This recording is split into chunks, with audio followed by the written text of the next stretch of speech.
Bismillahirrahmanirrahim. Assalamualaikum warahmatullahi wabarakatuh. Saya atas nama Nur Hikmah, NIM 218011024. Saya akan mempresentasikan hasil makalah saya pada mata kuliah Ilmu Jiwa dengan judul makalah Teori Belajar Humanistik. Latar belakang.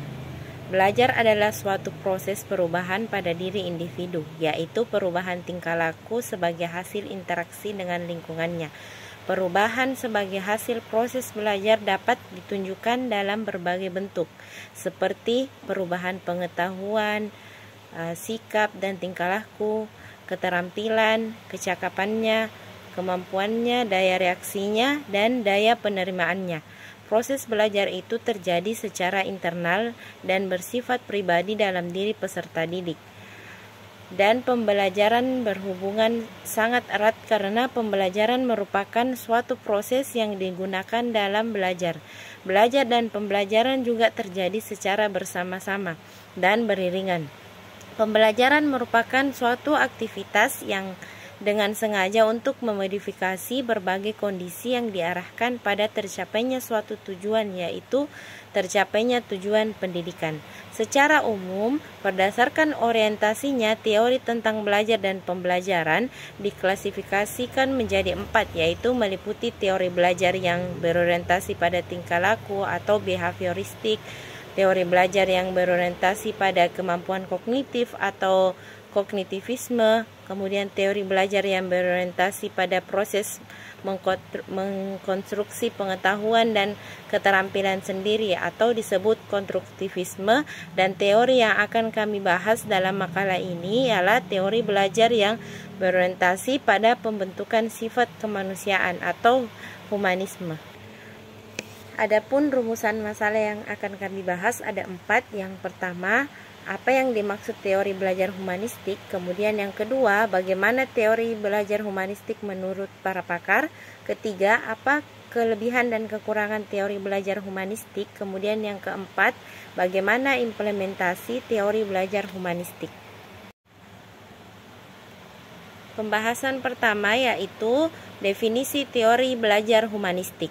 Belajar menurut teori humanistik yaitu proses belajar harus dimulai dan ditujukan untuk kepentingan memanusiakan manusia itu sendiri. Oleh sebab itu, teori belajar humanistik sifatnya lebih abstrak dan lebih mendekati bidang kajian filsafat, teori kepribadian dan psikoterapi daripada bidang kajian psikologi belajar. Teori humanistik sangat mementingkan isi yang dipelajari daripada proses belajar itu sendiri. Teori belajar ini lebih banyak berbicara tentang konsep-konsep pendidikan untuk membentuk manusia yang dicita-citakan, serta tentang proses belajar dalam bentuknya yang paling ideal. Dengan kata lain, teori ini lebih tertarik pada pengertian belajar dalam bentuknya yang paling ideal daripada pemahaman tentang proses belajar sebagaimana apa adanya, seperti yang selama ini dikaji oleh teori-teori belajar lainnya. Pembahasan yang kedua yaitu teori belajar humanistik menurut para pakar. Ada 2 pakar yang akan saya jelaskan. Yang pertama, Habermas. Habermas mengelompokkan tipe belajar menjadi 3 bagian, yaitu sebagai berikut. A. Belajar teknis atau technical learning. Dalam belajar teknis, siswa belajar bagaimana berinteraksi dengan alasan sekelilingnya. Kemudian bagian B, belajar praktis atau practical learning. Dalam belajar praktis, siswa juga belajar berinteraksi. Akan tetapi, pada tahap ini lebih dipentingkan adalah interaksi antara dirinya dan orang-orang di sekelilingnya. Kemudian yang C, belajar emansipatoris atau emansipatoris learning. Dalam tahap ini, siswa berusaha mencapai pemahaman, kesadaran yang sebaik mungkin tentang perubahan kultural dari suatu lingkungan.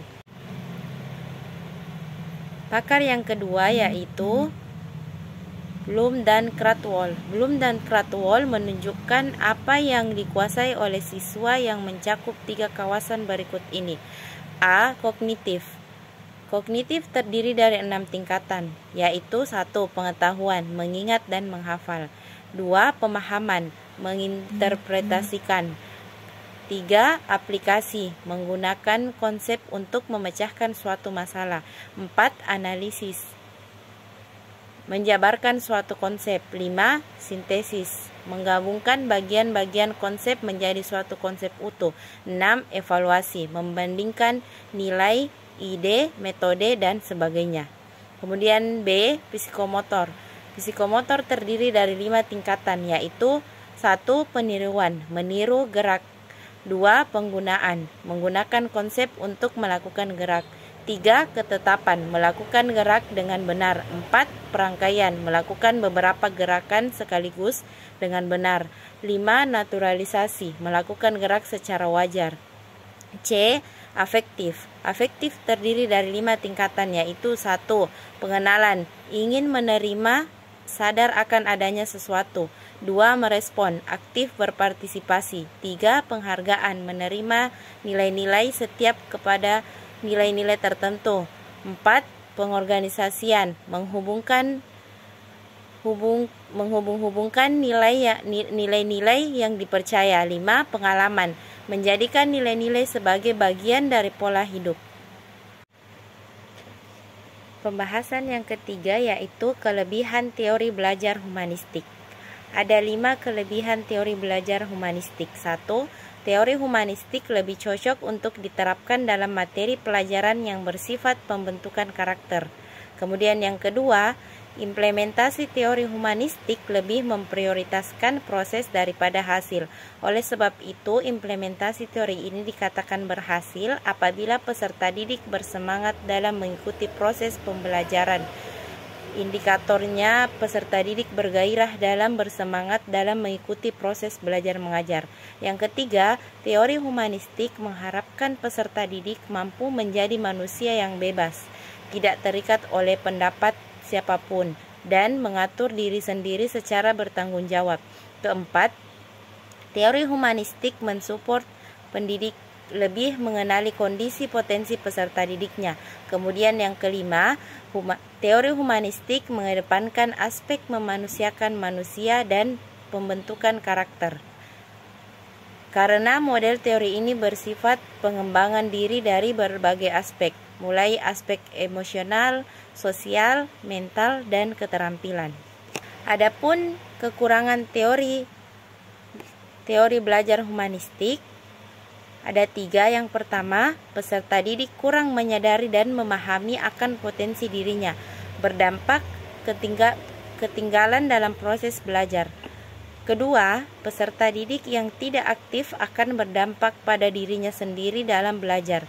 Ketiga, kedudukan pendidik sebagai fasilitator dalam teori ini kurang cocok diterapkan bagi peserta didik, terutama bagi peserta didik yang pasif.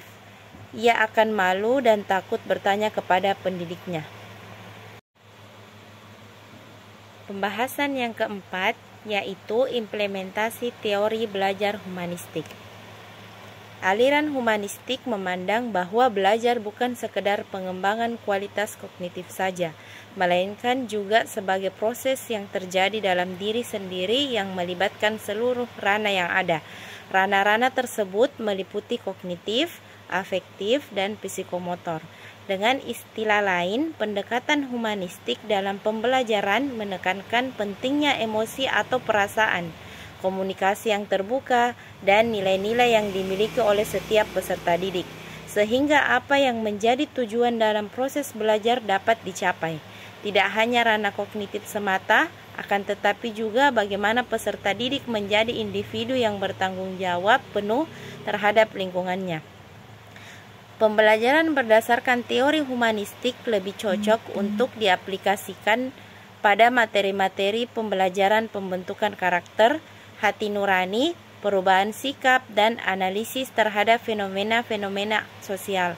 Indikator dari keberhasilan implementasi teori humanistik ini ialah peserta didik merasa senang, bersemangat, berinisiatif dalam belajar, dan terjadi perubahan pola pikir, perilaku, dan sikap atas kemauan sendiri.